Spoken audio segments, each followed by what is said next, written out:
even expecting that they're going to get it. That there is the graph of yours which showed that in a lot of high-income countries, it is very clear that there is support for public education. But in India, a country where you desperately need high-quality public education, even now citizens, parents, etc. sort of assume the fact कि कहाँ सरकारें कर पाएंगी, करना तो खुद ही पड़ेगा, भेजना तो private school में ही पड़ेगा. And I think that changing that mindset, so right from improving the quality of infrastructure, and the interesting thing, one of the interesting things that we have found over the last 7 years is that all the players, even within the state education system, have a very strong class bias in their minds. And somewhere there is this assumption कि इन स्कूलों में तो गरीबों के बच्चे आते हैं, इनको इतना अच्छा बनाने की क्या जरूरत है? And an unstated fact often is कि भाई इनके तो अपने घर इतने गंदे होते हैं, इनके तो अपने घर इतने टूटे फूटे होते हैं, आप इतना पीछे क्यों पड़ रहे हो यहाँ पे सफाई की?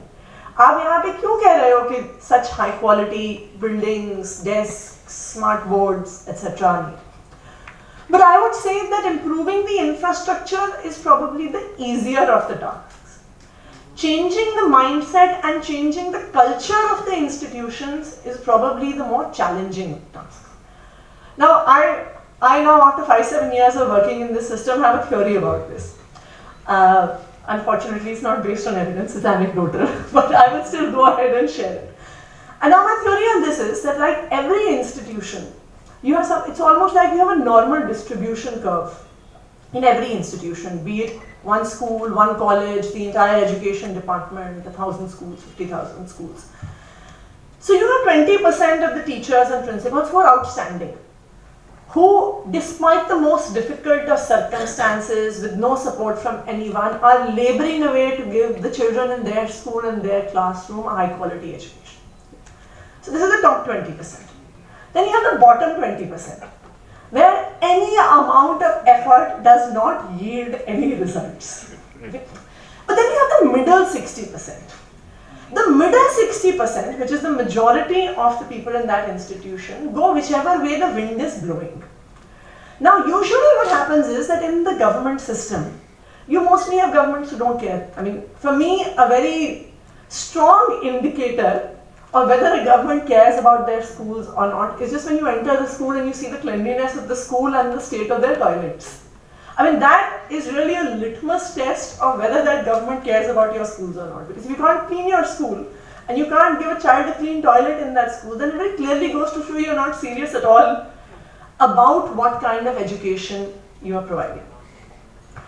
And so what you have is very clearly a system of a lot of teachers who would feel that the government doesn't care, why should we care, right? So you have a majority of the teachers who are well qualified. Like, it is very clear that the teachers in the government system are better qualified.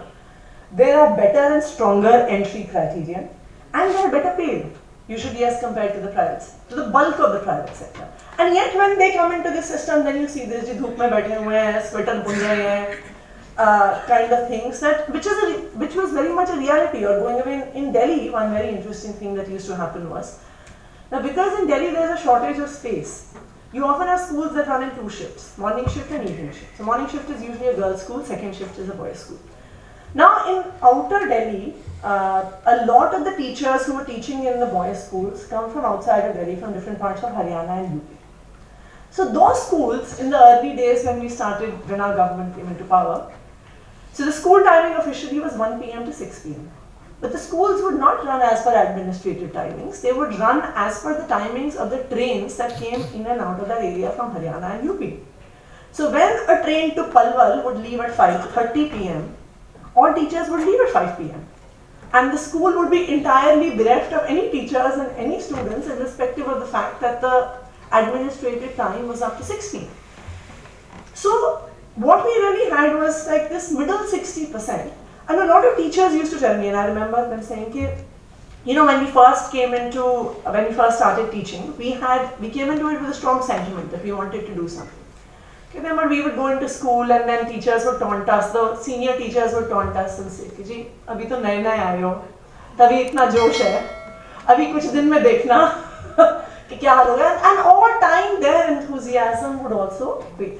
So this middle 60% therefore was tending towards the bottom 20%. What I feel that, which I regard as one of the greatest successes, I'm not saying that everything is perfect in Delhi or we have achieved everything we want to, but I feel one of our greatest successes is changing this culture and trying to move this middle 60% towards the top 20%.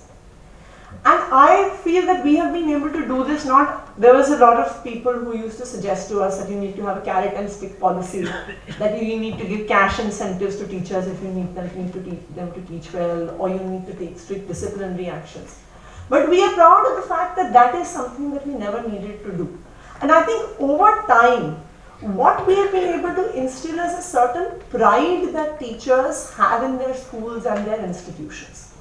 We often have visitors who come and see our government schools in Delhi, and I remember there was someone who was visiting from Bangalore, and she went around one of our schools, the principals and teachers were showing her around.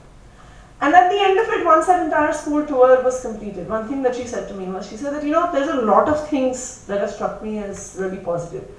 She says, but the biggest thing is the ownership that the teachers and the principals are taking for the school. They are not saying this school, government school, sarkari school, they are saying hamara school.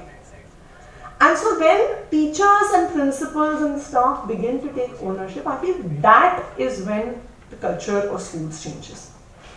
There is definitely a role that non-state actors can play. We have had a lot of non-profit organizations, civil society organizations that have worked for us as knowledge partners and have worked very closely and collaboratively with us across the many streams of work that we have done, be it teacher development, be it on providing material for students. We focused a lot on foundation skills, community participation. We now have schools of specialized excellence where we have multiple knowledge partners. They have played an important role. But I think that as a society, we need to realize that non-state actors cannot replace the role that a government has to play. And what I would like to say to all of you who are sitting here today is that those of us who are outside the government setup, very often, and I come from a similar background myself, I've worked with a lot of civil society organizations, educational organizations before I came into politics, is that what a lot of us end up doing is that in the government system where there are gaps, we end up going and filling the gaps. That अच्छा सरकार से ये नहीं हो रहा, हम ये कर देते हैं, हम ये कर देते हैं, हम ये कर देते हैं. So if I was to say if there is a supply and demand problem as far as government education is concerned, all of us start pitching in on the supply side. If the government is not able to properly provide, let us focus on helping them make that proper provision. I feel very strongly that those of us who are in civil society are working at the wrong end of this problem. I feel that we should be working on the demand end of this problem. We have to make the people of this country, parents who are sending their children off their school, we have to make them demand high quality education from governments. Providing high quality education by governments is not rocket science. Governments can do it. Solutions exist. It's not as if governments don't have money. Governments do have money. What governments need is the political will to bring about this transformation. And the only thing that creates political pressure and brings political will for any government is when citizens demand. As a politician, I can tell you any citizen's demand creates high pressure on politicians. And I think that is really what we have to create. The day citizens start demanding education, I can tell you that as an elected representative, every time I go into a locality, I have this list that I have to look कि भाई last time I went there, तो पिछली बार लोगों ने क्या-क्या demand किया था, उसमें से क्या-क्या पूरा हुआ कि नहीं, because I am thinking कि भाई वहाँ पे जाके उनके सवालों के जवाब देने पड़े. If as a public representative I know that when I am going to go into my constituency, my locality, the people of the locality are going to ask me कि आपने सरकारी स्कूल ठीक किया कि नहीं किया? आपने सरकारी अस्पताल ठीक किया कि नहीं किया? Have you given our children high quality early childhood education in Anganwadis or not? Then believe me, any politician of any political party is going to improve schools, is going to improve hospitals, is going to improve Anganwadis. as civil society, I feel that that is really where we need to focus our energy on creating the demand for high quality education. The day citizens start demanding it, I can give it to you in writing on stone that governments will start providing it. Thank you.